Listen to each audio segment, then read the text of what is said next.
की आर्थिक राजधानी मुंबई से शेयर बाजार की हर खबर लाइव CNBC आवाज न्यूज सेंटर से। I am born with potential. I am born with confidence. I am born with dreams.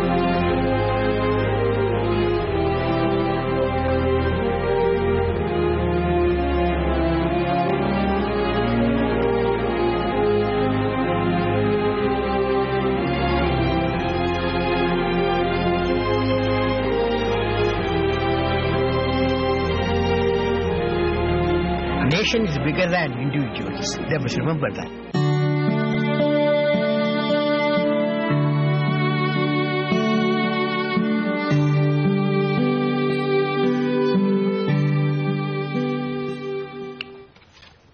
Missile man doctor Abdul Kalam Azad, जो कि हमारे पूर्व राष्ट्रपति, उनका जाना वाकई में एक बड़ा नुकसान, हिंदुस्तान के लिए एक महान सपूत का जाना बड़ा भारी क्षति, एक हार्दिक श्रद्धांजलि उनके लिए। लेकिन बाजार में भी नुकसान का रुझान बरकरार, और कल चीन के चलते काफी जबरदस्त डर बाजारों में फैला और काफी तेज गिरावट होती दिखी। आज भी राहत के कहीं कोई संकेत नहीं है। ऐसे में कितनी कमजोरी और हो सकती है और क्या करें आप, ये होगी आज हमारी खास फोकस। नमस्कार, मार्केट काउंटडाउन में आप सबका स्वागत है। मैं हूं अनिल सिंह। नमस्कार, और मैं हूं हेमंत खई। जी हां, 4% आज भी नीचे है शंघाई के बाजार। देखिए, कल 8% की गिरावट देखने को मिली थी। 8 साल में एक दिन की सबसे बड़ी गिरावट दरअसल कल चाइना में दर्ज हुई थी, और आज भी देखिए फॉलोअप सेलिंग देखने को मिल रही है। कोई रिवाइवल के संकेत वहां पर इस समय नहीं है, तो ये खराब संकेत और खराब क्यूज दुनिया भर के बाजार इसे आज पढ़ेंगे फिर से। लेकिन यूएस से भी आप देखिए बेहद कमजोर संकेत है। आशीष हमारे साथ जुड़ चुके हैं इसका विश्लेषण करने के लिए। 5 दिन से लगातार गिरावट देखने को मिल रही है। डाउ में 6 महीने के निचले स्तर पर डाउ पहुंच गया है। किस तरह से पढ़ा जाए आशीष इसे? पूरी तरह से रिस्क ऑफ ट्रेड्स है, ना सिर्फ इनफैक्ट रिस्क ऑफ ट्रेड्स नहीं कहना चाहिए, क्योंकि रिस्की एसेट्स से दूर है, सेफ हेवन में भी बेट्स नहीं आ रही हैं, तो पूरे दुनिया में ज्यादातर लोग कैश की तरफ मूव करें, इसलिए आप देख रहे हैं गोल्ड में भी उस तरह की बाइंग्स पर अप नहीं हो रही है। रिस्क ऑफ ट्रेड्स का इंपैक्ट है। फ्राइडे को आपको याद होगा अमेरिकन मार्केट्स 1% की कमजोरी थी। कल भी 2/3 से 1% के आसपास के दबाव के साथ कामकाज, और दिन के लोज पे जाके अमेरिकन मार्केट्स क्लोज हुए। क्यों दिक्कत आ रही है? शंघाई के मार्केट्स, कल आपको याद होगा 8.5% की कमजोरी। 2007 के बाद सिंगल वन डे फॉल इससे स्टीप नहीं हुआ है चाइना में, उसका इंपैक्ट देखने को मिला। ऑब्वियस है, उसने सेंटिमेंट्स को दुनिया भर के इक्विटी मार्केट्स में हिला दिया। उसके बाद दूसरी बात ध्यान रखें, कमोडिटी में जिस तरह का सेल ऑफ आ रहा है, उसके चलते प्रेशर है। रॉयटर्स का सीआरबी कमोडिटीज इंडेक्स इंडिकेट कर रहा है कि कमोडिटीज 6 साल के लोज पे पहुंच चुकी हैं। और तीसरी बात, वहां पे जो नतीजों का सिलसिला है उसमें अभी भी कोई बहुत स्ट्रांग अर्निंग्स देखने को नहीं मिल रही है। अमेरिका में अभी भी कमजोर नतीजे आ रहे हैं, और इन सब का इंपैक्ट देखने को मिला। आपने सही कहा, डाउ ध्यान रखें 6 महीने के लोज पे अब आप कामकाज कर रहा है। 2 फरवरी के बाद सबसे निचले स्तरों पर है।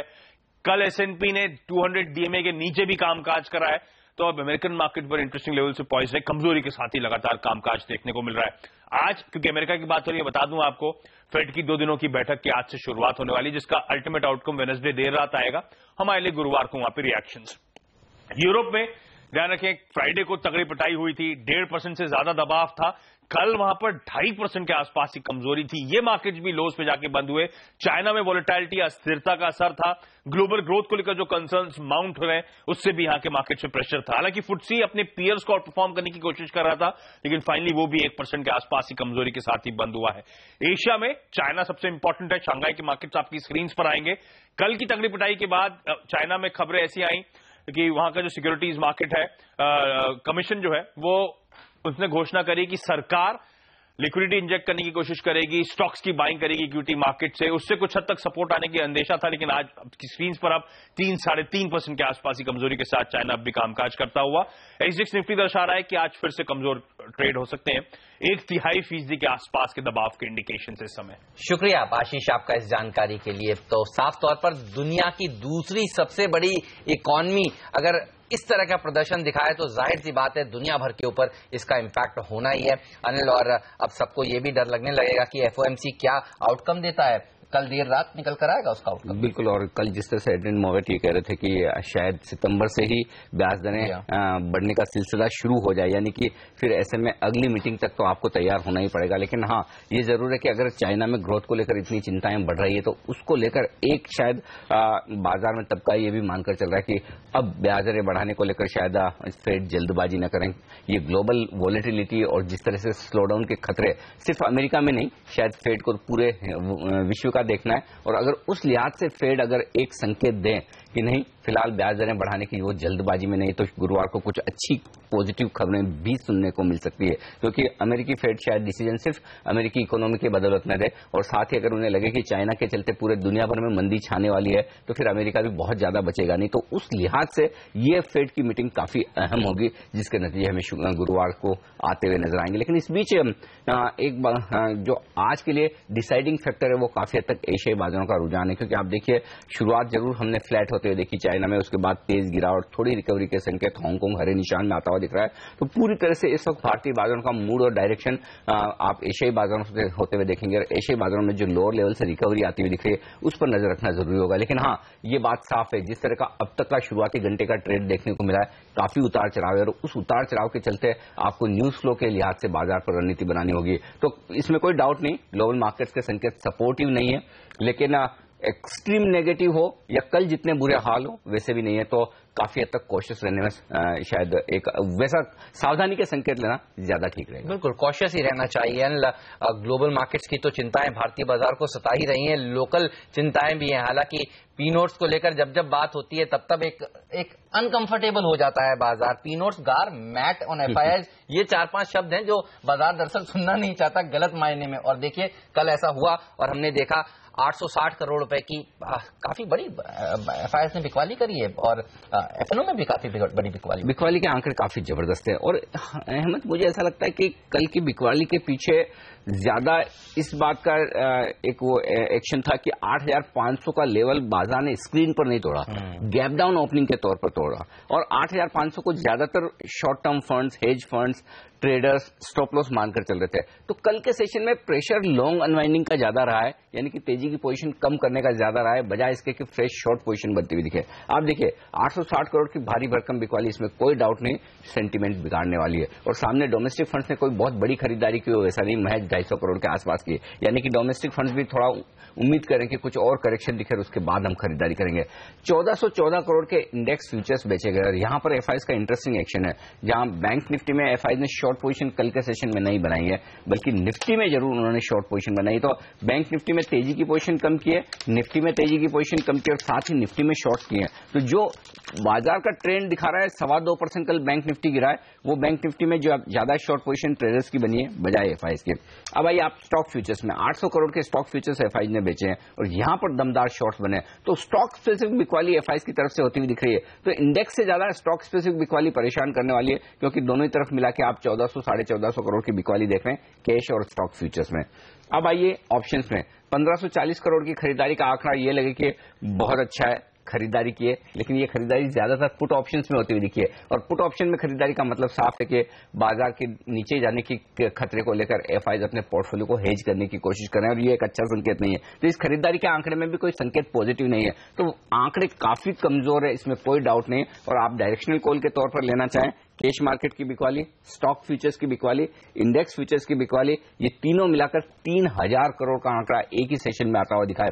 तो साफ तौर पर जबरदस्त दबाव है। लेकिन हाँ, अगर इन आंकड़ों में कोई पॉजिटिव, छोटा पॉजिटिव ढूंढने की कोशिश करें तो सिर्फ ये है कि इंडेक्स फ्यूचर्स में भारी भरकम बिकवाली नहीं है, सिर्फ और सिर्फ तेजी की पोजीशन कम हुई है। लेकिन स्टॉक्स को लेकर ट्रेडर्स को सावधान होना होगा, खासतौर से उन स्टॉक्स को लेकर जहां पर एफआईआईज के ज्यादा ओपन इंटरेस्ट हैं, ज्यादा रुझान है, और वहां पर बिकवाली का दबाव जबरदस्त है। एक्सपायरी का हफ्ता है और काफी कमजोर नोट पर इस हफ्ते की शुरुआत हुई है। हालांकि अंदाजा शुक्रवार के सेशन को ही लग गया था। ये बताइए अब तक रोल ओवर्स कैसे हुए हैं, और पुट कॉल रेशियो 0.92 अभी भी बुलिश लोग बचे हुए हैं बाजार? दो चीज है, एक तो जो रोल ओवर्स हैं, रोल ओवर्स इन लाइन है, पिछले 3 महीनों के एवरेज के साथ साथ रोल ओवर्स चल रहे हैं। 29% के मार्केट वाइड रोल ओवर है, 26% के निफ्टी के रोल ओवर्स है, लगभग वही 2% ऊपर रेंज है। और जिस दिन आपको बड़ा मूवमेंट बाजार में दिखे एक्सपायरी के हफ्ते में, उस दिन रोल ओवर्स पर फोकस कम होता है, ट्रेडिंग पोजीशन पर फोकस ट्रेडर्स का ज्यादा होता है। तो अगर आज स्टेबिलिटी लौटे, वोलेटिलिटी कम होता हुआ दिखे, तो अब रोल ओवर्स आपको पिकअप होते हुए दिखेंगे। आंकड़ों का जहां तक सवाल है, स्टॉक फ्यूचर्स सबसे बड़ी दिक्कत यही है। और 8 करोड़ से ज्यादा शेयर कल के सेशन में ऐड हुए हैं, जो सिंगल डे का एक इस सीरीज का हाईएस्ट एडिशन है। और यहां पर एफआईज ने शॉर्ट्स किए हैं, ट्रेडर्स ने लॉन्ग पोजीशन बनाई, जो कि एक नेगेटिव। अब आइए बैंक निफ्टी में, 2.25% बैंक निफ्टी कल गिरा है, लेकिन अच्छी बात है कि बैंक निफ्टी में बड़े शॉर्ट्स नहीं बने, महज 13,000 शेयरों का ओपन इंटरेस्ट जुड़ा है।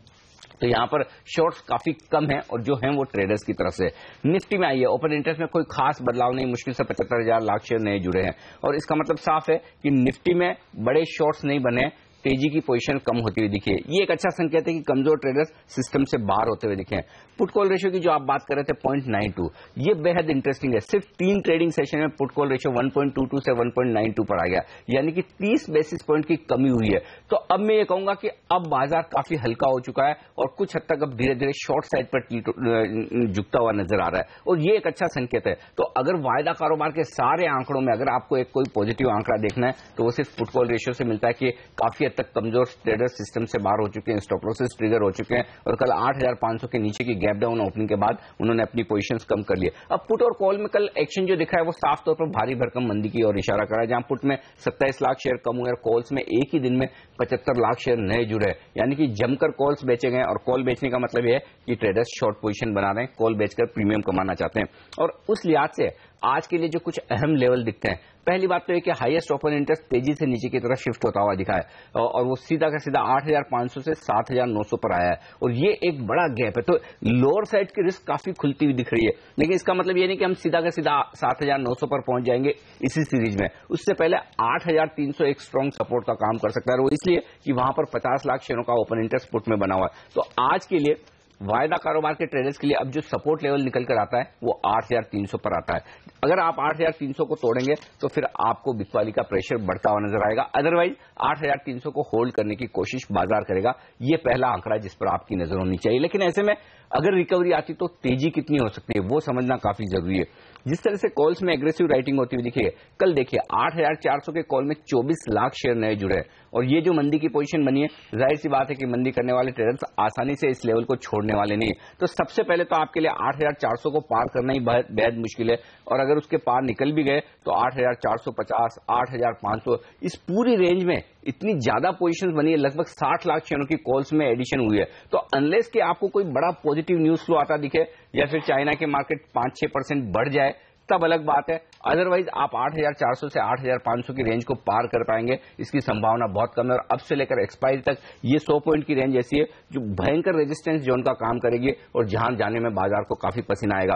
तो डाउन साइड रिस्क नजर आ रही है 8,300 के आसपास की, उसके नीचे बड़ी रिस्क खुलती हुई दिखती है, जो कि फिर 8,000 की बात करेंगे लोग। लेकिन 8,400 से 8,500 ये 100 पॉइंट की रेंज है जिसमें बाजार अटकता हुआ दिखेगा। तो अनिल, अब जिस तरह से एफआईआईज अनवाइंड कर रहे हैं, अपनी लॉन्ग पोजीशंस को नई शॉर्ट पोजीशंस बना रहे हैं, बाजार अब साफ तौर पर बेयर्स के एक बार चंगुल में आया है ऐसा लग रहा है। और आज दिग्गज कंपनियों के नतीजे भी हैं, HDFC, मारुति, पीएनबी से ज्यादा डिसअपॉइंटमेंट शायद छोटे बैंक्स में हो सकता है, syndicate, union bank, bank of India. तो नतीजों के लिहाज से भी बड़ा दिन, PSU बैंकिंग शेयरों से वैसे ही बाजार को काफी डर लगता है। बिल्कुल, इसमें कोई डाउट नहीं। रिजल्ट्स पर आप स्टॉक स्पेसिफिक एक्शन देखेंगे, और कोई बड़ी खास उम्मीद तो किसी रिजल्ट से है नहीं, और मारुति से है तो भी इतनी ज्यादा एक्सपेक्टेशन है कि उस एक्सपेक्टेशन पे अगर खरा नहीं उतरा तो क्या। अगर आपको एक्सपेक्टेशन कम और रिजल्ट थोड़े भी बेहतर आ जाए तो अच्छा है। तो रिजल्ट से मुझे लगता है कि थोड़ा सा डिसअपॉइंटमेंट जो हो रहा है वो होगा ही, लेकिन मुझे लगता है इस वक्त हम न पार्लियामेंट सेशन पर ट्रेड करेंगे आज, न रिजल्ट्स पर ट्रेड करेंगे, हम पूरी तरह से आज ग्लोबल मार्केट्स पर ट्रेड करेंगे। और मुझे लगता है आज के लिए आपको एक ही संकेत लेना है, और जितना आप सेंसेक्स और निफ्टी देख रहे हैं उतना ही आपको चीन, हांगकांग के बाजारों पर भी नजर रखनी है, निक्के पर भी नजर रखनी है कि वहां किस तरह की रिकवरी या किस तरह की गिरावट आती है। पूरे कोरिलेशन के साथ वहां पर ट्रेड करते हुए दिखेंगे। अच्छी बात यह है कि कल के सेशन में यूरोप अच्छा खासा पिट चुका है, तो हो सकता है यूरोप में आपको सेकंड हाफ में थोड़ी स्टेबिलिटी आती हुई दिखे और आज अगर आप फर्स्ट हाफ में एफआईएस के इन डेटा के दम पर अगर नीचे की तरफ चले जाएं, 8,300 के आसपास आ जाए, तो एक कॉन्ट्रा कॉल लेकर छोटी खरीदारी की जा सकती है इंट्राडे के लिहाज से, और उसके बाद आपको एक स्ट्रिक्ट स्टॉप लॉस रखना है। लेकिन मुझे लगता है कि शायद हम कमजोर ना भी खुलें, क्योंकि कल के सेशन में डेटा में देखिए मंदी के डेटा नहीं दिख रहे हैं, सिर्फ ये डेटा दिख रहे हैं कि जो तेजी करने वाले ट्रेडर्स हैं उन्होंने अपने स्टॉप लॉसेस ट्रिगर किए, उन्होंने अपनी पोजीशन कम की। और सबसे बड़ा पॉजिटिव डेटा जिसे भूलना नहीं चाहिए और जिस डेटा के दम पर हम बार बार कह रहे थे कि ऊपर के लेवल पर सावधान रहने की जरूरत है, वो है पुट कॉल रेशियो। 1.22 पर हम चिल्ला कर कह रहे थे कि सावधान रहिए, वही पुट कॉल रेशियो अगर 3 दिनों में 0.92 पर आ जाता है तो वो काफी कंफर्ट दे रहा है कि बाजार में एक्सेस शॉर्ट्स हैं और काफी शॉर्ट्स ये कल ही बने, तो जो कमजोर शॉर्ट्स हैं वो ज्यादा टिक भी नहीं पाएंगे। अगर बाजार में जैसे ही रिबाउंड आया एशियाई बाजार में, वो कमजोर शॉर्ट्स तुरंत कवर करने के लिए जाएंगे जो बाजारों को थोड़ा ऊपर ले जा सकते हैं। तो वोलेटाइल ट्रेड्स के लिए आपको तैयार रहना होगा। नीचे 8,300 के आसपास सपोर्ट माने तो 8,300 के जैसे जैसे नजदीक पहुंचे वैसे आप खरीदारी करें। 8,400 पहला लेवल है, उसके पार निकले तो 8,450 और 8,500 दोनों 50-50 पॉइंट के लेवल पर आप बाजार को अटकते हुए देखेंगे। लेकिन हाँ, ये संकेत साफ है कि 8,500 के ऊपर की एक्सपायरी इस वक्त नहीं दिख रही है। नीचे की रिस्क कितनी बन सकती है वो 8,300 के टूटने के बाद ही होगी। लेकिन मैं उम्मीद कर रहा हूं कल की तेज गिरावट के बाद थोड़ी स्टेबिलिटी आनी चाहिए। उतना खराब ट्रेड मुझे नहीं दिख रहा, उतने डेटा खराब नहीं दिख रहे, खासतौर से एफएनओ स्पेस से बाजार को थोड़ी स्टेबिलिटी मिल सकती है। लेकिन हाँ, सावधानी के साथ ट्रेड करना ज्यादा जरूरी होगा। बिल्कुल, और वॉल्टिलिटी आज फिर से हावी हो सकती है। जिस तरह से पिछले हफ्ते हमने देखा था भारतीय बाजारों में काफी वॉल्टिलिटी बनी थी। अभी आप देख लीजिए घंटे भर पहले एसजीएक्स निफ्टी करीब 30 अंक नीचे था और अब आप देखिए केवल 3 अंक नीचे है। तो ये दिखा रहा है कि एसजीएक्स निफ्टी भी वॉल्टाइल है और शंघाई जिसको देखकर यहाँ पर वॉल्टिलिटी देखने को मिल रही है वो करीब आधे घंटे पहले 5.5% नीचे था और अब आप देखिए 3% ही नीचे रह गया है। तो ये थोड़ा 1.5% ऊपर आया। जी हाँ, हांगकांग तो सुबह से 7 बजे ही हमने देखा था मजबूती के साथ खुला था, लेकिन शंघाई फ्लैट खुला, 4-4.5%, 5% की गिरावट हुई और उसके बाद एक रिकवरी। तो volatility is the name of the game आज ऐसा लग रहा है। फिलहाल वक्त है एक छोटे से ब्रेक का। ब्रेक के बाद आपको बताएंगे और टॉप 10 स्टॉक्स कौन से हैं जो आज आपके रडार पर जरूर होने चाहिए।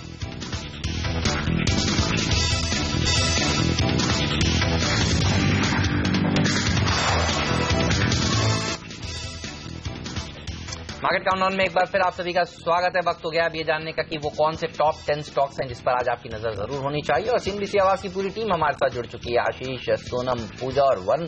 शुरुआत पूजा आपके साथ। एचडीएफसी ये वो हैवी वेट है जिसके नंबर्स आने वाले हैं, क्या एक्सपेक्टेशंस हैं?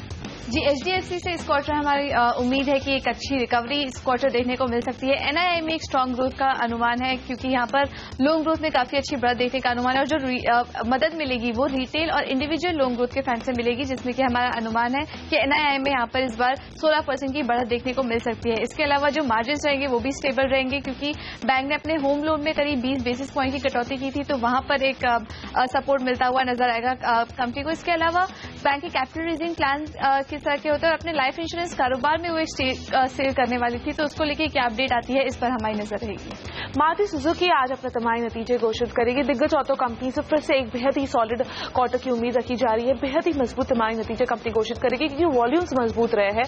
कुल बिक्री में 14% की बढ़ोतरी देखने को मिली है। डोमेस्टिक बिक्री और पैसेंजर बिक्री में लगभग 13% का जंप देखने को मिला है, जहां पे पैसेंजर कार्स का कंट्रीब्यूशन 75% लेवल्स पर अभी बना हुआ है। साथ ही जो मिनी और कॉम्पैक्ट सेगमेंट से उनका कंट्रीब्यूशन कम हुआ है, वही मिड साइज कार जैसे कि सियास और वैन सेगमेंट का कंट्रीब्यूशन बढ़ा है, तो इससे रियलाइजेशन में सुधार की उम्मीद रखी जा रही है।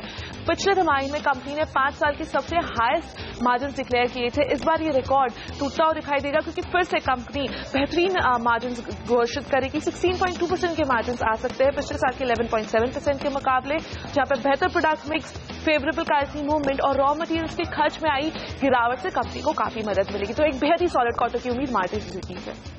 पंजाब नेशनल बैंक के नतीजों की बात करें तो यहाँ पर भी पिछले क्वार्टर के मुकाबले एक रिकवरी देखने का अनुमान है। पिछले क्वार्टर में देखा था कि 60% की गिरावट कंपनी के मुनाफे में देखने को मिली थी। इस बार हम उम्मीद करें कि 30% की गिरावट देखने को मिलेगी। और एसेट क्वालिटी की बात करें तो पिछले क्वार्टर में ये अपने हाईस पर थे। एनपीए के आंकड़े 6% के आसपास का ग्रॉस एनपीए का आंकड़ा पहुंच गया था और नेट एनपीए के आंकड़े में भी काफी ज्यादा दिक्कतें देखने को मिली थी। इस बार हमारा अनुमान है कि यहाँ पर थोड़ा सुधार देखने को मिल सकता है क्योंकि मैनेजमेंट जिस तरह से कदम उठा रही है एसेट क्वालिटी में सुधार सुधार को लेके और रिकवरी के लिए जो भी कदम उठा रही है, उससे हमारा अनुमान है कि यहाँ पर एक रिकवरी देखने को मिल सकती है। इसके अलावा जो स्लिपेजेस के आंकड़े थे वो भी अपने क्वार्टर 4 में अपने हाईस पर थे और इस बार हमारा अनुमान है कि यहाँ पर भी थोड़ी बहुत कमी देखने को मिल सकती है। इसके अलावा कंपनी के मार्जिन्स स्टेबल ही रहेंगे, 3.10% के आसपास देखने को मिल सकते हैं। यहाँ पर भी हम नजर रखेंगे कि कैपिटल रेजिंग प्लान पीएनबी किस तरह के होते हैं, इस पर नजर रहेगी। टेक महिंद्रा कल बाजार बंद होने के बाद इस कंपनी ने अपने तिमाही रिजल्ट्स घोषित करे। मिले जुले नंबर्स थे, इनफैक्ट कहना चाहिए उम्मीद पर खरे ही उतरे हैं। कंपनी ने पहले ही एक प्रॉफिट वार्निंग दे दी थी, तो एक्सपेक्टेशंस वैसे ही कमजोर थी। डॉलर आय में तिमाही दर तिमाही 0.5% की बढ़त और एज एक्सपेक्टेड अपने पीयर्स के मुकाबले सबसे कमजोर ग्रोथ इस कंपनी ने डिलीवर करी है। मार्जिन्स 30 बेसिस पॉइंट्स और कमजोर हो गए। बीते क्वार्टर आपको याद होगा 400-500 बेसिस पॉइंट्स की कमजोरी आई थी, उसके बाद और कमजोरी यहां पे देखने को मिल रही है। मुनाफा हालांकि उम्मीद से कहीं बेहतर आपको नजर आएगा। 26-27% ग्रोथ की उम्मीद थी, 43% मुनाफे में जंप है, पर ध्यान रखिए वो अन्याय के चलते हैं। पिछले क्वार्टर में अन्याय 65 करोड़ रुपए का घाटा हुआ था और इस बार 137 करोड़ रुपए का मुनाफा हुआ, इसीलिए प्रॉफिटेबिलिटी में एक जंप देखने को मिला। अदरवाइज कोई मीनिंगफुल इंप्रूवमेंट नंबर्स में आपको नजर नहीं आएगा। बाजार की नजर थी कि रेवेन्यू ग्रोथ और मार्जिन्स में रिकवरी कब तक आएगी। मैनेजमेंट ने कह दिया कि near term growth outlook, demand outlook कमजोर नजर आ रहा है, इसीलिए बार्कलेज ने हालांकि लक्ष्य बढ़ाया है, 415 से बढ़ाकर 430 करा है, लेकिन अंडरवेट की रेटिंग मेंटेन्ड है। सीएलएसए ने भी अपनी सेल की रेटिंग मेंटेन रखी है 450 के लक्ष्य के साथ।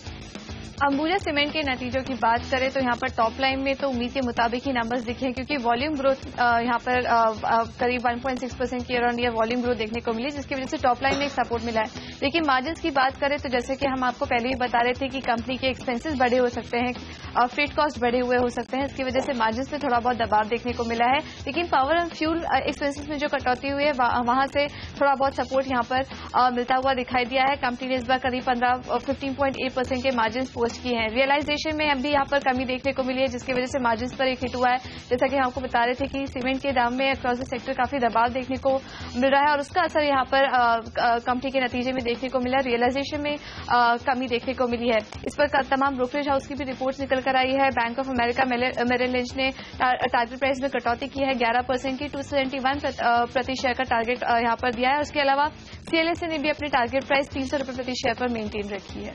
इसके अलावा जस्ट डायल और केईसी इंटरनेशनल, ये दो कंपनीज भी है जिन्होंने कल बाजार बंद होने के बाद अपने नतीजे घोषित किया और दोनों ही कंपनी के नतीजे बेहतर है। सबसे पहले जस्ट डायल की बात करें तो जैसे कि हमारा अनुमान था, आय में करीब 25% के आसपास की बढ़त देखने मिली, लेकिन एबिटा मार्जिन्स में कंपनी का परफॉर्मेंस हमारी उम्मीद से काफी बेहतर रहा है। हमारा अनुमान था करीब 27.5% के आसपास कंपनी के एबिटा मार्जिन्स आएंगे, लेकिन 25% से बढ़ के 28.7% के आसपास आए, यानी कि करीब 370 बेसिस पॉइंट के एबिटा मार्जिन्स में यहाँ सुधार हुआ है। मुनाफे में भी करीब 18% की बढ़त हुई है, 28 करोड़ से बढ़ के ये 33 करोड़ के आसपास आया है। टोटल लिस्टिंग पे करीब 9% के आसपास का इजाफा देखने मिला है। हालांकि पिछले क्वार्टर के मुकाबले ये कुछ कम जरूर है। वही टोटल पेड कैंपेन्स में भी करीब 25% के आसपास का इजाफा देखने मिला है। वही केसी इंटरनेशनल की बात करें तो काफी बेहतर नतीजे कंपनी ने पोस्ट किए हैं। आपको याद है इस कंपनी ने अपने जो लेगेसी ऑर्डर्स थे, जो लो मार्जिन ऑर्डर्स थे, वो खत्म कर लिए थे और नए ऑर्डर्स इस कंपनी के काफी हाई मार्जिन वाले थे और इसी का नतीजा कंपनी के नंबर्स में देखने मिल रहा है, जहां आय में करीब 9% की बढ़त देखने मिल रही है।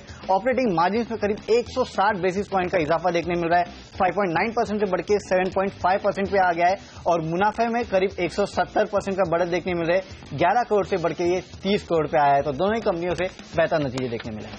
नतीजों के अलावा कुछ और स्टॉक्स की बात करें तो पीएफसी का काउंटर आपके रडार पर होना चाहिए। कंपनी का जो ओएफएस है वो 233% सब्सक्राइब हो चुका है, जिसमें कि करीब 3,740 करोड़ की बोलियां मिली है और जो इंस्टीट्यूशनल बिड्स थे वो अपने कट ऑफ से ज्यादा रहे हैं। इसके अलावा टोरेंट फार्मा ने भी कल बाजार बंद होने के बाद अपने नतीजे घोषित किए। नतीजे काफी बेहतर है, उम्मीद से काफी बेहतर है। रेवेन्यूज में तो 75% का इजाफा देखने मिला है, 1114 करोड़ से बढ़ के 1947 करोड़ के आसपास आया है। एबिटा में भी 163% का बढ़त देखने मिला है। ऑपरेटिंग मार्जिन कंपनी के 31% से बढ़ के करीब 46.7% पे आया और प्रॉफिट में भी करीब 75% के आसपास की बढ़त देखने मिली है। जो भारत के बाहर कंपनी का कारोबार है उसमें अच्छी खासी यहाँ बढ़त देखने मिली है और खासकर जो जेनरिक कंपनी ने यूएस में लॉन्च किया था उससे कंपनी को मदद मिलते हुए दिखी है। वहीं महिंद्रा सीआई ने भी अपने नतीजे घोषित किए। कंसोलिडेटेड बेसिस पे कंपनी के नतीजे काफी बेहतर है। आय में आपको करीब 5% के आसपास की गिरावट देखने मिलेगी, लेकिन कंपनी का जो एबिटा मार्जिन है उसमें करीब 250 बेसिस पॉइंट की बढ़त देखने मिली, 8.6% से बढ़ के 11% पे आए हैं और पिछले साल इसी क्वार्टर में कंपनी ने करीब 1.4 करोड़ का लॉस क्लॉक किया था, उसके मुकाबले 66.6 करोड़ का प्रॉफिट कंपनी ने क्लॉक किया है। वहीं जागरण प्रकाशन की बात करें तो इस कंपनी के नतीजे भी काफी बेहतर है। जो लोअर न्यूज प्रिंट का कॉस्ट है उसके कारण कंपनी के जो मार्जिन है उसमें अच्छा खासा इजाफा देखने मिला है। 24.3% से बढ़ के ये 28% पे आए हैं और कंपनी के जो प्रॉफिट है वो भी 55 करोड़ से बढ़ के 78 करोड़ पे आए, यानी कि करीब 42% का जंप कंपनी के मुनाफे में देखने मिला है। बायोकॉन का research and development arm Sanjeev international limited का कल आईपीओ खुला था और इस आईपीओ का अपडेट ले लेते हैं। जो 33% सब्सक्राइब हुआ या फिर लगभग 0.33 टाइम्स सब्सक्राइब हुआ है। जो टोटल इश्यू साइज है वो लगभग 1 करोड़ 60 लाख शेयरों का है और जो बोलियां मिली है वो लगभग 50 लाख शेयरों की मिली है। आपको बता दूं ये आईपीओ खुला कल था और बंद होगा 29 जुलाई तक को। इसका जो प्राइस बैंड है वो 240 से 250 रुपए प्रति शेयर का है और ज्यादातर एनालिस्ट ने इस आईपीओ को सब्सक्राइब करने की सलाह दी है। इसके अलावा बजाज होल्डिंग्स और महाराष्ट्र स्कूटर्स के काउंटर पे भी आपको नजर रखनी चाहिए, क्योंकि दरअसल Bajaj holding western Maharashtra development corporation से जो महाराष्ट्र स्कूटर्स में इनका स्टेक है वो खरीदना चाहती है। दरअसल WMDC का करीब 27% स्टेक है महाराष्ट्र स्कूटर्स में और ये बजाज होल्डिंग्स खरीदना चाहती थी, लेकिन जो WMDC है वो इस स्टेक सेल के वैल्यूएशन को लेके काफी अनकंफर्टेबल है। उनका कहना है कि ये जो वैल्यूएशन है वो अनएक्सेप्टेबल है और इसके लिए ये फिर से इस जो पूरा ऑर्डर था 8 मई को इस वैल्यूएशन को लेके उसे फिर से चैलेंज करते हुए नजर आएगा, यानी कि ये जो अब स्टेक खरीदने की योजना थी बजाज होल्डिंग की वो खटाई में पड़ते हुए नजर आ रही है और इसके लिए दोनों काउंटर आपके नजर पे होनी चाहिए।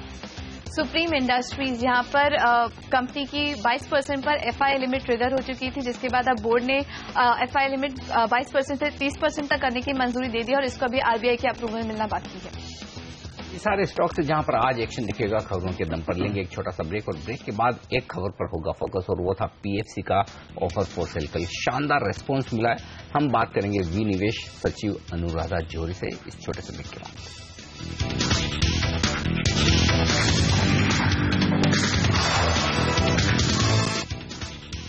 और आगे बढ़ने से पहले नजर डालते हैं इस वक्त की हेडलाइंस पर।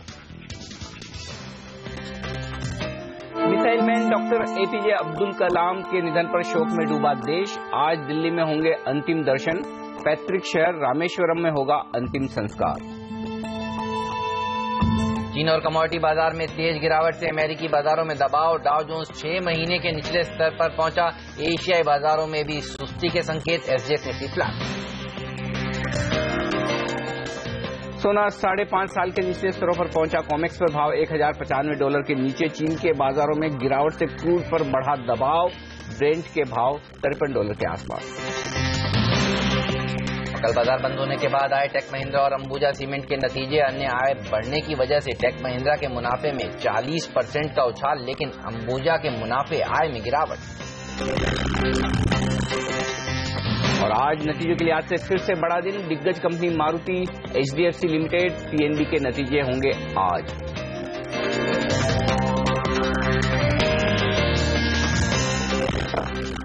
और पीएफसी का ऑफर फॉर सेल कामयाब रहा है। जी हां, सरकार ने ओएफएस के जरिए कंपनी में 5% हिस्सेदारी बेचकर 1600 करोड़ रुपए जुटा लिए हैं।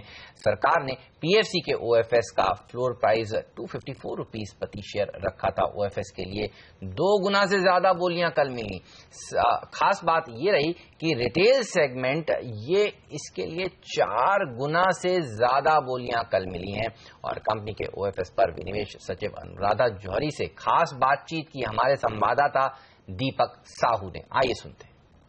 इनफैक्ट 233.63% सब्सक्रिप्शन हुआ है और इसमें से 4.5 गुना 450% अप्रॉक्सीमेटली रिटेल रिस्पांस हुआ है। तो ये एक बहुत ही हार्टनिंग चीज है कि retail investor is coming of age और रिटेल इन्वेस्टर हमारे पब्लिक इश्यूज में पार्टिसिपेट करना चाहता है। कुल मिला के नए नियमों के बाद ये पहला ओएफएस देखने को मिला। किस तरह का रेस्पॉन्स देखते हैं आप? आगे चलकर सभी से किस तरह की यहाँ पर सिफारिश आपके द्वारा की जाएगी ताकि और यहाँ पर चीजें बेहतर हो सकें डाउन द लाइन? जैसे कैपिटल मार्केट डिवीजन से भी हमने डीए में रिक्वेस्ट किया है कि आप रिटेल के लिए और मार्केट डेप्थ बढ़ाइए, डोमेस्टिक प्लेयर्स और कोशिश करिए लाने को, और ईपीएफओज वगैरह हैं उनको लाने के प्रयास किए जा रहे हैं कि भाई आपका इतना बड़ा कॉर्पस है, आप इक्विटी में भी इन्वेस्ट करिए। फाइनेंस मिनिस्टर की बजट स्पीच में भी आ गया है और सेबी के साथ भी रेगुलेटर हैं, हम कोशिश करते हैं। और ये हमने तो सजेशन ये दिया था कि जो एक दिन पहले हैमरिंग होती है, हम जब नोटिस दे देते हैं, उसको प्रिवेंट करने के लिए T-1 पे नोटिस कर दीजिए। तो उन्होंने वो तो पूरा नहीं किया है, लेकिन उन्होंने ये जरूर किया है कि अगर बैंकिंग डे ओपन है तो और मार्केट क्लोज है तो हम कर सकते हैं। तो ये उस सिस्टम में पहला था। तो उस मायने में एक तो सक्सेस, हमारी सफलता ये मिली है कि मार्केट में हैमरिंग नहीं हुई हमारे स्टॉक की, वो प्रोटेक्टेड रहा। लार्जली इन्वेस्टमेंट क्लाइमेट इंडिया में इंप्रूव कर रही है और इस गवर्नमेंट से बहुत ज्यादा होप और उम्मीद है। फॉरेन इन्वेस्टर्स भी सब लोग महसूस कर रहे हैं कि ये सरकार जो है ये रिफॉर्म करना चाहती है, ये अच्छी इन्वेस्टमेंट क्लाइमेट बनाना चाहती है।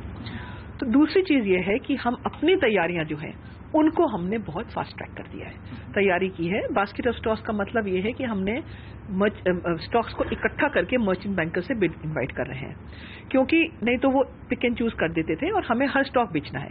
उससे हमारा प्रोसेस भी थोड़ा फास्ट फॉरवर्ड हो गया है, जो कि बहुत जरूरी है।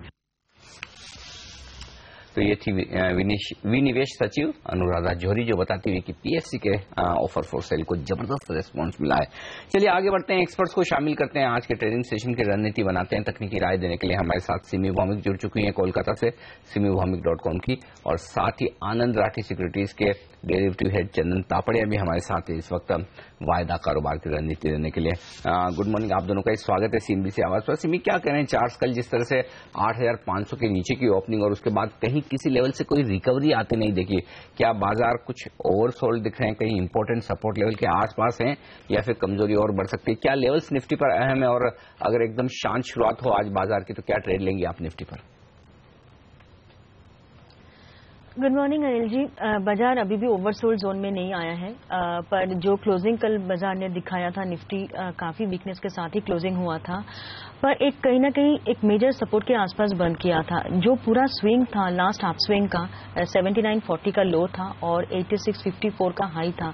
ये जो हाई और लो के बीच में जो रिट्रेसमेंट है उसका 50% रिट्रेसमेंट अराउंड 8297 8300 के आसपास होता है। तो आज के दिन के लिए एक मेजर सपोर्ट जो होगा वो 8297 से 8300 का ही होगा और वो 50% रिट्रेसमेंट है, तो वहां पे मार्केट को थोड़ा बहुत रुकना चाहिए।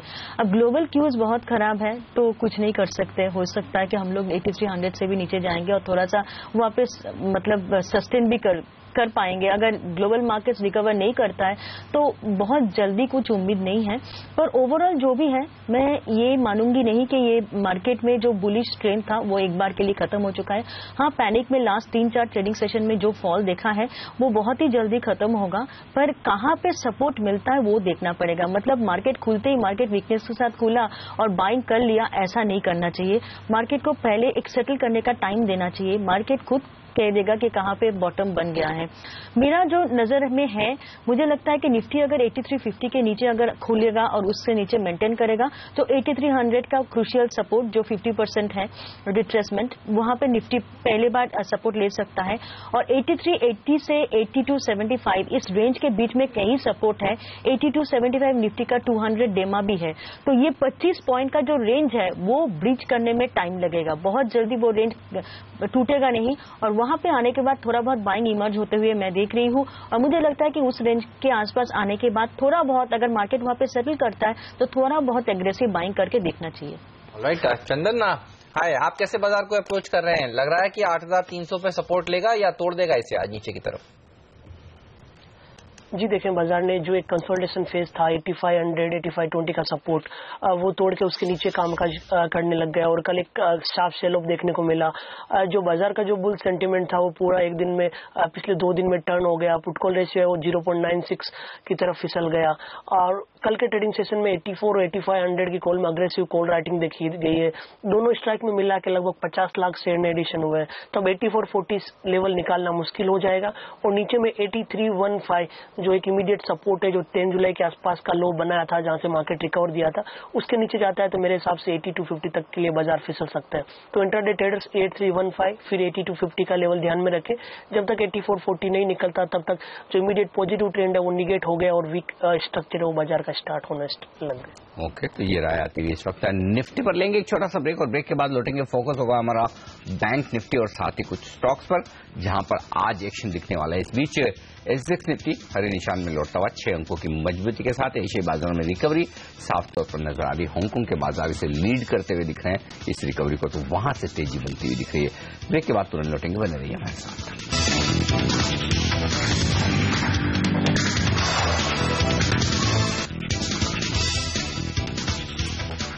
हमारे एक्सपर्ट्स हमारे साथ हैं, सिमी भौमिक और चंदन तापड़े। हम अमरीश वलीगा भी हमारे साथ स्टूडियो में आ चुके हैं। लेकिन एक राय पहले बैंक निफ्टी पर ली जाए। चंदन, बैंक निफ्टी सबसे ज्यादा परेशान कर रहा है बाजार को, गिरने में आगे और गिरावट भी ज्यादा और भारी भरकम वॉल्यूम के साथ। अब क्या किया जाए बैंक निफ्टी में, क्या लेवल्स अहम और कैसे ट्रेड करेंगे आप इन लेवल्स पर? जी अनिल जी, देखिए बैंक निफ्टी 18,400 का जो इम्पोर्टेंट सपोर्ट था उसको होल्ड नहीं कर पाया, उसके नीचे कामकाज करके उसके नीचे क्लोजिंग दिया। 18,400 का लेवल निकलेगा तभी वापस एक सपोर्ट बेस बाइंग देखने को मिलेगी जो 18,800 तक लेके जा सकती है। नीचे में साइकोलॉजिकल 18,000 एक सपोर्ट रहेगा। देखिए स्टार्टिंग में 18,800 के पुट में इसमें राइटिंग हुई थी, 18,500 के पुट में राइटिंग हुई थी, बट वहां पे अनवाइंडिंग देखने को मिल रही है और पुट राइटर से वो यहाँ पे ट्रेप हो चुके। तो 18,400 होल्ड करना जरूरी है, नहीं तो बैंक निफ्टी में और वीकनेस हो सकती है। इंपॉर्टेंट बात देखिए, निफ्टी और बैंक निफ्टी दोनों जब बुल्स ग्रिप में रहते हैं तो वॉल्यूम वेटेज एवरेज का सपोर्ट लेते हैं, बट वॉल्यूम वेटेज एवरेज को तोड़ के उसके नीचे फिसल गए तब सेल ऑन रैली का मार्केट एक बार फिलहाल नेक्स्ट 1-2 दिन के लिए बन सकता है। ऑलराइट, चलिए अमरीश, हाय गुड मॉर्निंग। आपसे क्यों लेना चाहूंगा, घंटे भर पहले हमने देखा था शंघाई के बाजारों में 5-5.5% की गिरावट थी और अब आप देखिए हरे निशान में लौट कर आ गए शंघाई के मार्केट्स। चाइना ने कल 8% की गिरावट दिखाई, आज 4-5% और गिरे और अब ऊपर हैं। ये बताइए आज ट्रेडर्स को किस तरह से पोजीशन करना चाहिए अपने आप को? हमने देखा है पहले कई बार जब चाइना में गिरावट होती है तो चाइना के जो सरकार है वो आके कुछ मेजर्स ऐसे लेती है और पूरी रिकवरी देखने को मिलती है। आज कैसे अप्रोच करेंगे बाजार को? पर I think we should remember that these are temporary like recoveries, क्योंकि यहाँ पे एक टेम्पररी सपोर्ट दिया जा रहा है फ्रॉम द गवर्नमेंट, और ये हम लोगों ने पहले भी देखा है about I think 3 weeks back they had given a support and the market bounced back, and again yesterday we saw a major fall. तो इस टाइप का फॉल आगे भी आ सकता है very clearly, but then because of this we could see some amount of support even in the Indian markets and the other emerging markets. तो शायद I think only traders should utilize it. This is not really meant for investors. I think traders can get in and exit fast. I think here the whole game is to enter and exit fast. You really can't hold on for the next 3-4 days because we don't know कि this recovery which we are seeing today can 40 point की recovery आई है HS Nifty में। घंटे भर पहले 30 अंक नीचे था, अब आप देखिए 10 अंक ऊपर है, तो निचले स्तर से 40 पॉइंट की recovery. Right. So I mean I really don't know whether this recovery can last too long. So I think only traders should utilize it and not investors. Okay. यहाँ पर ट्रेडर्स के लिए है बाजार, और वैसे भी लगी रहा है। आज सुबह से हम लगातार यही कह रहे हैं कि आप फोकस पूरी तरह से ग्लोबल मार्केट्स पर करिए। सिर्फ और सिर्फ ग्लोबल मार्केट्स के दम पर भारतीय बाजार चलेंगे, कोई डेटा कुछ काम आने वाला नहीं, सिर्फ न्यूज फ्लो। और आप देख सकते हैं किस तरह से जो रिकवरी हुई चीन और हांगकांग के बाजारों में, उसके बाद एसजीएक्स 50 लोअर लेवल से रिकवर करता हुआ दिख रहा है। तो काफी शानदार रिकवरी होती हुई दिख रही है। देखना होगा इस रिकवरी में 8,400 या उसके पार निकल पाते हैं या नहीं। लेकिन अब फोकस होगा हमारा स्टॉक्स पर राय ली जाए। सबसे पहले टेक महिंद्रा, यहाँ पर नतीजे फिर से निराश करने वाले ही नजर आ रहे हैं और नतीजों के पहले स्टॉक ने एक अच्छी दमदार तेजी दिखाई है। चंदन, संभावना पूरी है कि आज पोजीशन कम होती हुई दिखे, खासतौर से तेजी करने वाले ट्रेडर्स की, क्योंकि नंबर्स जो अच्छे दिख रहे हैं वो सिर्फ और सिर्फ अन्य आय की वजह से दिख रहे हैं। क्या ट्रेड लेना चाहिए टेक महिंद्रा में? वायदा कारोबार के ट्रेडर्स के लिए क्या राय है? जी नहीं, जो ओवरऑल इसका जो मीडियम टर्म ट्रेंड है वो प्रेशर में है, क्योंकि लास्ट 6 सीरीज से सेल ऑफ देखने को मिल रहा है और स्टॉक यूजुअली सेलिंग के बाद बाउंस बैक देता है और फिर वापस मोमेंटम फिजल आउट हो जाता है। और देखिए ये 50 डे मूविंग एवरेज है, उसको भी नहीं निकाल पाया, तो 530-35 निकलेगा तभी नई तेजी होगी, अदरवाइज स्टॉक वापस 470-475 के सपोर्ट के आसपास आ जाएगा। तो 470-75 के आसपास आए तो वहां पे 450-55 के स्टॉप लॉस से वापस ट्रेड किया जा सकता है। ओवरऑल यहाँ पे डिक्लाइन का वेट करें, डिक्लाइन के बाद में स्टॉक में नई रणनीति बनाने की सलाह रहेगी। अमरीश, आपने कैसे पढ़े इन नतीजों को? कल हमने देखा था काफी अच्छा प्रदर्शन दिखा रहा था, नतीजों से पहले ये शेयर 1.5% ऊपर था टेक महिंद्रा, और नंबर्स बाजार बंद होने के बाद आए। Yeah, I mean, I would say that because of the other income, we are seeing I mean this sort of results. But I think especially after the sort of warnings जो हम लोग ने पहले I mean management से सुने थे nearly a quarter back. So I think the downside for this stock is very limited क्योंकि हमने already अच्छा खासा correction देखा है. So I think it will just hold on at these levels.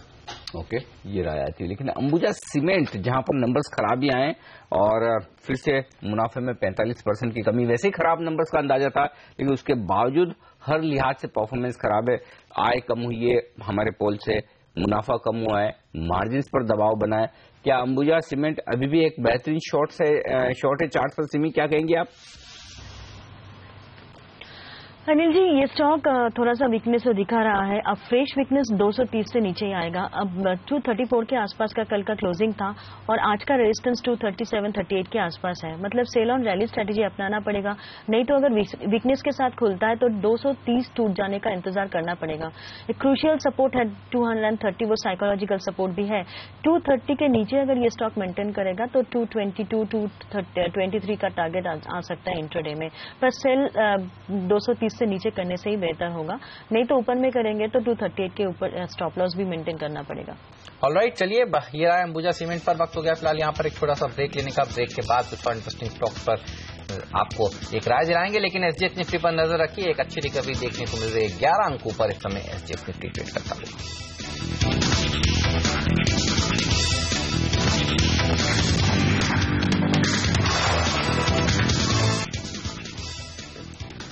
स्वागत है आप सभी का सीएनबीसी आवाज पर। आप देख रहे हैं मार्केट काउंटडाउन। सेमी भौमिक, अम्बरीश बलिगा, चंदन तापड़िया हमारे साथ हमारे मेहमान बने हुए हैं।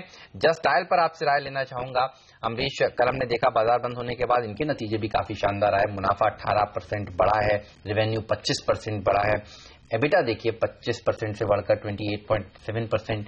कैसे लगे आपको नंबर्स, और आज ये शेयर किस तरह से रिएक्ट कर सकता है? नंबर्स तो काफी अच्छे थे, better than what I was expecting, but still I have a question mark on their business model, because उन लोगों का जो ट्रांजैक्शन बिजनेस मॉडल है, I think they already quite late and they already lost out to the other new e-commerce players like Flipkart or Snapdeal. So going ahead, I really don't see the sort of a growth which at least the other analysts have envisaged for Just Dial. So I would still suggest a sell on every sort of a bounce back. Okay, just dial को बेचने की राय, लेकिन short position बनाने के मौके दिखते हैं चंदन वायदा कारोबार में जस्ट डायल में, या फिर इन नंबर्स के दम पर एक तेजी बन सकती है और खरीदारी करेंगे, या कल क्या कुछ शॉर्ट्स बने हैं क्या इस काउंटर पर? जी अनिल जी, ओवरऑल देखिए इस काउंटर काफी वीकनेस है। कल ज्यादा ओपन इंटरेस्ट नहीं एडिशन हुआ, 0.5% का ओपन इंटरेस्ट एडिशन हुआ, बट ये काउंटर एक मल्टीपल सपोर्ट 1035 के आसपास आ चुका है। और देखें पिछले 10-12 दिनों में स्टॉक ने ऑलरेडी लगभग 1295 से लेके 1065 तक का सेल ऑफ देख चुका है। तो मेरे हिसाब से यदि यहाँ पे 1030-35 का लेवल होल्ड करता है तब एक कॉन्ट्रा ट्रेड लिया जा सकता है। इमीडिएट स्ट्रक्चर और ट्रेंड थोड़ा सा नेगेटिव है, बट 1030-35 होल्ड करता है तो थोड़ी सी शॉर्ट कवरिंग या सपोर्ट बेस बाइंग आ सकती है। तो मेरे हिसाब से इस लेवल को फॉलो करके यदि ट्रेडर है उसको यूटिलाइज कर सकते हैं। एक और नंबर जो काफी अच्छा है वो है सिमी टोरेंट फार्मा का। चार्ट्स आपको टोरेंट फार्मा के कैसे लगते हैं? नेट प्रॉफिट देखिए 75% बढ़ा है, ऑपरेटिंग प्रॉफिट मार्जिन 31% से बढ़कर 46.7%, रेवेन्यूज 75% बढ़ गए हैं। यहाँ पर काफी अच्छे नंबर्स आए टोरेंट फार्मा के, एक्सपेक्टेशंस भी थी अच्छे नंबर्स की, लेकिन चार्ट्स कैसे लगते हैं इसके? हेमंत, चार्ट इसका ऑलरेडी स्ट्रांग था। अगर लॉन्ग टर्म चार्ट भी देखेंगे एकदम स्ट्रांग अपट्रेंड मेंटेन करता हुआ ये स्टॉक ऊपर आ चुका है। 1400 के आसपास कल का क्लोजिंग था, 1390 के आसपास, और इतना अच्छा रिजल्ट के बाद मुझे लगता है कि इसमें 1450 से 1470 का रेंज एक्सपेक्ट किया जा सकता है। हो सकता है 1-2 ट्रेडिंग सेशन में वो रेंज छू जाए। बहुत ही स्ट्रांग चार्ट है, मुझे लगता है कि कोई भी डिप अगर मिलता है छोटा मोटा तो वो बाइंग अपॉर्चुनिटी हो सकता है। एकदम स्ट्रांग अपट्रेंड मेंटेन कर रहा है ये चार्ट।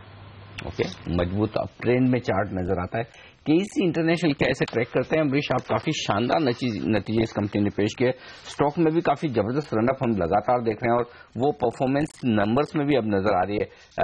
क्या यहाँ पर अब भी निवेश के मौके हैं केसी इंटरनेशनल में? आप देखिए मुनाफा 11 करोड़ से 30 करोड़ हुआ है, इनकम में 9-10% के आसपास की बढ़त दिख रही है। इनफैक्ट मैंने ये स्टॉक रेकमेंड किया था करीब 97 लेवल्स पे about 2 months back, 2.5 months back, और अभी भी I think one should just hold on to that stock. और क्लियरली मैंने ये भी बताया था कि in the power ancillary space काफी अच्छे ऑर्डर फ्लोज है। So in addition to, KEC, I also recommend KEI, which is into cables. Even that has done decently well. So I think this is the, sector to be held on, क्योंकि यदि last 6-8 महीने से देखते हैं तो काफी अच्छा order flow आ रहा है, and that is clearly getting reflected into the results now. जागरण प्रकाशन, इसके नंबर्स भी अच्छे आए हैं। आप देखिए मुनाफा करीब 42% बढ़ा है अम्बरीश, मार्जिन देखिए 24% से बढ़कर 28% रहे हैं, रॉ मटेरियल कॉस्ट घटी है, एड रेवेन्यूज 8-8.5% बढ़े हैं। ये नंबर्स आपको कैसे लगे और इस शेयर पर आपका क्या व्यू है?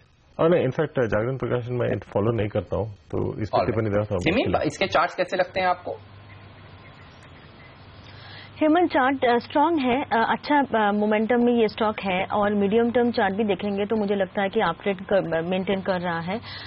हाँ, एक रेजिस्टेंस अराउंड 137.38 के आसपास है, तो फ्रेश मोमेंटम उस रेंज को क्रॉस करने के बाद ही देखने को मिलेगा और 137.38 का रेंज के ऊपर नेक्स्ट मेजर रेजिस्टेंस होगा 145 से 50 के बीच में। रिसेंटली ये स्टॉक रिसेंटली नहीं, लास्ट नवंबर दिसंबर में ये स्टॉक 155 के आसपास हाई बनाया था। अगर रिजल्ट बहुत अच्छा हुआ है तो शायद हम लोग उस लेवल तक टारगेट कर सकते हैं। 145 से 55 का टारगेट होगा, 137 से 38 के ऊपर बेहतर होगा और अगर करंट लेवल पर कोई स्टॉप मतलब खेलना चाहता है लॉन्ग साइड में तो स्टॉप लॉस 127 के नीचे स्ट्रिक्टली फॉलो करना पड़ेगा। ओके, तो ये राय आती है यहाँ पर जागरण प्रकाशन पर। लेंगे एक छोटा सा ब्रेक और ब्रेक के बाद जब लौटेंगे लेकर आएंगे आपके लिए बाजारों की ओपनिंग, बताएंगे कैसे खुलेंगे बाजार, कैसी होगी रुपए की शुरुआत जो कि कल 64 के नीचे जाकर बंद हुआ है, तो करेंसी मार्केट में कमजोरी का रुझान बरकरार है। इस ब्रेक के बाद होगा पहला सौदा, बने रहिए हमारे साथ।